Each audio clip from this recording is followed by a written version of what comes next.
يا باشمهندس، معايا الباشمهندس بتاع الغاز. ايوه انا مستنيك من فجر ربنا يا راجل، ما جيت والله ليه؟ داخل عليا؟ اسأل على منزل الحاج زعبول. ماشي، سلام. ماشي يا حاج زعبلاء وانا جايلك اهو. سلام يا حاج. هتمشي شويه كده تقدر. قادر ان شاء الله. اشيلك.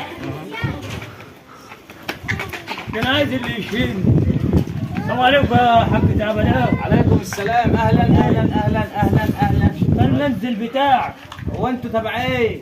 ميكانيكي غاز. هو انت اللي كلمتني من شويه؟ حضرتك. هو انت مأخر ليه مستنيك من فجر ربنا؟ انا مستني الصبي كان نايم. هو رحت جبته بالكوريك. هو انت ميكانيكي ولا مهندس ولا ايه؟ ميكانيكي. والغاز ليه ميكانيكي دلوقتي؟ الموضه الجديده طلعت دي. الموضوع تجيلك موضه في قلبك. شوف هتوصل ولا هنعمل ايه؟ هات يا ابني مفتاح. ده من بوين مش لك هات مفتاح العده معاك. روح يلا. هو انتوا بتاع غاز ولا بتاع قات انت ولا بتعملوا ايه؟ احنا بتاع كوشه. بتاع كشري. امال جايين تعملوا هنا ايه؟ احنا جايين نشوفك يا حاج. تشوف فين؟